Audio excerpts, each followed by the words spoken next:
जय श्री कृष्ण। गीताधाम गुरुकुल उच्च माध्यमिक विद्या मंदिर गीताधाम में आज हम क्लास 8 का विषय सामाजिक विज्ञान पुस्तक है हमारे अतीत और अध्याय है 6 जिसमें हम पढ़ रहे थे बुनकर, लोहा बनाने वाले और फैक्ट्री मालिक।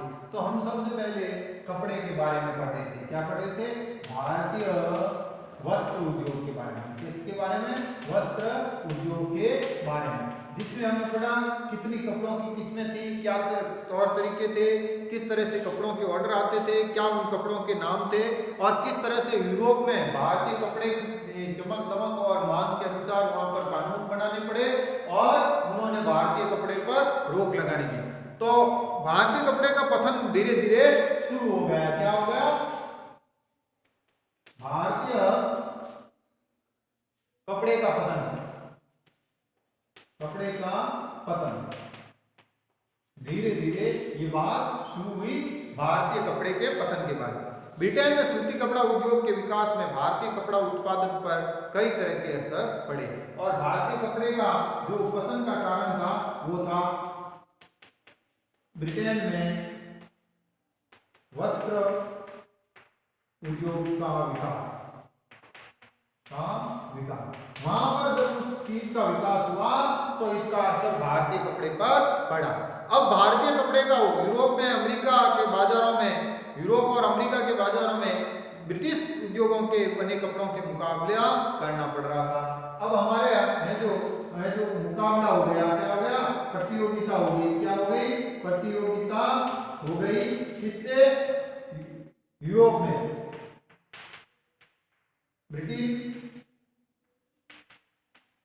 ब्रिटेन और अमेरिका से, अमेरिकी वस्त्र उद्योग से। इससे अमेरिकी वस्त्र उद्योग से। दूसरा, भारत से इंग्लैंड को कपड़े का निर्यात मुश्किल होता जा रहा था क्योंकि ब्रिटिश सरकार ने भारत से आने वाले कपड़े पर भारी शुल्क लगा दिया। और दूसरा था ब्रिटेन में भारतीय वस्त्रों पर शुल्क बढ़ा दिया। क्या कर दिया? शुल्क बढ़ा दिया, जिससे वो वहां पहुंचने की उसका जो निर्यात नहीं हो सकता था। इंग्लैंड में बनने वाले सूती कपड़े ने 19वीं सदी की शुरुआत तक भारतीय कपड़े को अफ्रीका, अमेरिका और यूरोप में परंपरागत बाजारों से बाहर कर दिया। और 19वीं सदी के आते आते भारतीय कपड़ा है जो अफ्रीका,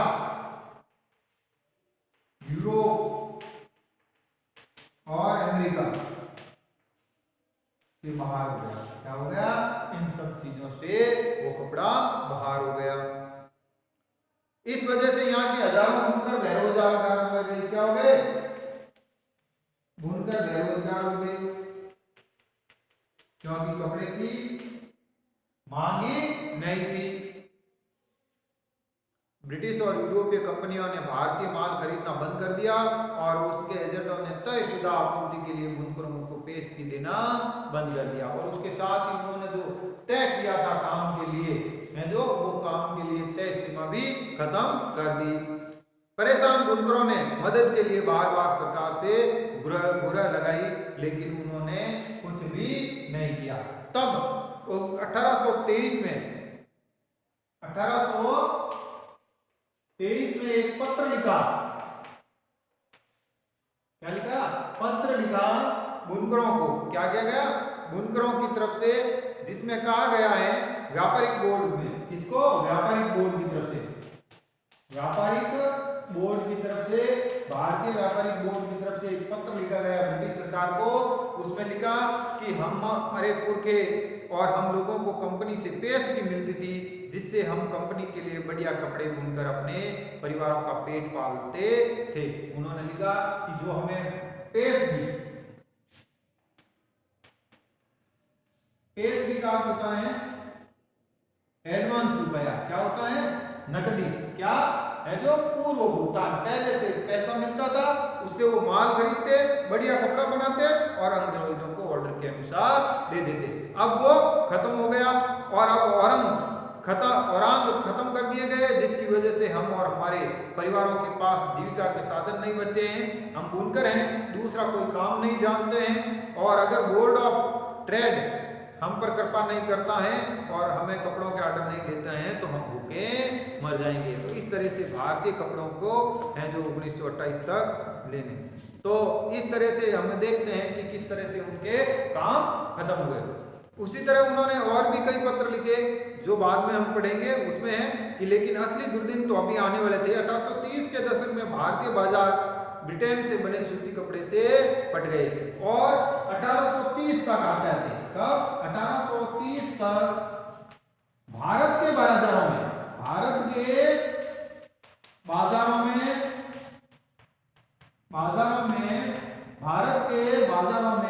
विदेशी कपड़ा, विदेशी यानी ब्रिटिश कपड़ा, ब्रिटेन से आया हुआ कपड़ा आ गया। ये जो कपड़ा भारत के बाजारों में आया, ये सबसे बड़ा भारतीयों के लिए धोखा, क्योंकि अब यहाँ भी है जो उस कपड़े की वजह से भारतीय लोगों को है जो नुकसान उठाना पड़ेगा, बुनकरों को विशेष तौर से। भारत के लोग जितना सूती कपड़ा पहनते थे उससे 2/3 ब्रिटेन में बनने लगा। उससे न केवल बुनकर बल्कि सूत काटने वालों की भी हालत खराब हो गई।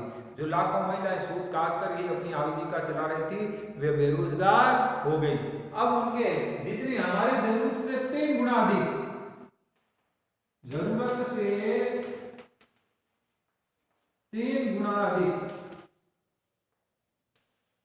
अधिक कपड़ा भारतीय बाजारों में था।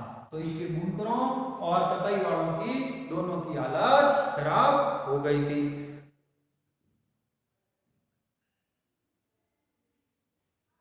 लेकिन भारत में हथकरघों से होने वाली बुनाई पूरी तरह से खत्म नहीं हुई।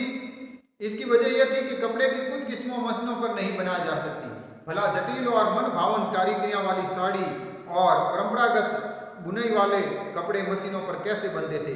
इन कपड़ों की न केवल रईसों के बीच बल्कि मध्यम वर्ग में भी काफी मांग थी, और न ही ब्रिटेन के कपड़ा मिलों में वह बेहद मोटा कपड़ा बनता था जिसे भारतीय गरीब लोग पहनते थे। अब उसके बाद भी कुछ ऐसी चीजें थी जो भारतीयों के पास थी। पहला तो बेहतरीन कारीगरी का कपड़ा,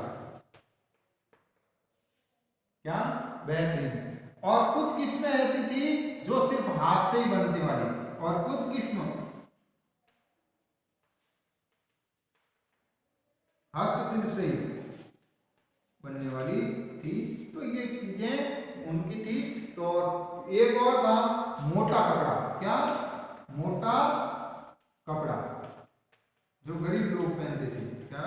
भारतीय गरीब यानी खादी, मोटी खादी। तो ये वहां ब्रिटेन में नहीं बनता था, तो वो यहीं बनने थे। आपने पश्चिमी भारत में स्थित सोलापुर और दक्षिण भारत में मदुरा का जिक्र जरूर सुना होगा। ये शहर 19वीं सदी के आखिर में बुनकरी के नए महत्वपूर्ण केंद्र उभर कर सामने आए। बाद में राष्ट्रीय आंदोलन के दौरान महात्मा गांधी ने भी लोगों से आह्वान किया कि वे विदेशी कपड़े का बहिष्कार करें और हाथ से कते सूत और हाथ से बने कपड़े पहने। इस तरह खादी राष्ट्रवाद का पहचान बन गई और धीरे धीरे भारतीय कपड़ा का है जो कुछ कपड़े के नए केंद्र उभरे। क्या उभरे? कपड़ों के कुछ नए केंद्र उभरे, नए केंद्र बने कपड़े के। जो पहला था सोलापुर महाराष्ट्र, और दूसरा था है जो मदुरा दक्षिण भारत का, और उसके साथ खादी। क्या? खादी है जो राष्ट्रीय पहचान बन गई। क्या बन गई? खादी राष्ट्रवाद का पर्याय बन गई थी, राष्ट्रवाद की पहचान बन गई। तो इस तरह से ये भारतीय कपड़ों की मांग फिर शुरू हुई। फिर आजीविका के साधन और 1921 से भारतीय राष्ट्रीय कांग्रेस के तिरंगे झंडे वाली पट्टी में भी जगह दी गई, और खादी को 1931 ईस्वी में कांग्रेस ने अपना लिया। इसने झंडे के रूप में, झंडे में भी अपना लिया ना। इस तरह से भारतीय कपड़े के प्रति लोगों का फिर आकर्षण जागा। आजीविका के साधन गवा चुके बुनकर और सूत काटने वालों का क्या हुआ? उनमें से बहुत सारे तो खेतीहर बन गए, मजदूर बन गए, कुछ काम की तलाश में शहरों में चले गए और बहुत देश से बाहर दक्षिण अफ्रीका और दक्षिणी अमेरिका के बागानों में काम करने के लिए चले गए। अब इन बुनकरों का क्या हुआ? बुनकरों का क्या हुआ? कुछ तो मजदूर बने खेतों के लिए, गांव के लिए, कुछ शहर में चले गए, शहर की मजदूरी दिहाड़ी मजदूर बन गए, कुछ विदेशों में बागान के लिए चले गए। क्या चले गए? कुछ विदेशों चले गए, विदेश में चले गए बागान, क्या बागान मजदूरों के रूप में, बागान मजदूरों के रूप में चले गए। उसके अलावा कुछ हथकरघा बुनकर जो मुंबई, अहमदाबाद, सोलापुर, नागपुर और कानपुर में खुले नए कपड़े मिलों में काम मिल गया। इस तरह से सूती कपड़ा का तो धीरे धीरे हथकरघों का तो है जो आत्मा हुआ, पतन हुआ और नए मिलों का आविष्कार हुआ। तो कल हम पढ़ेंगे किस तरह से भारत में सूती मिलों की स्थापना हुई। धन्यवाद।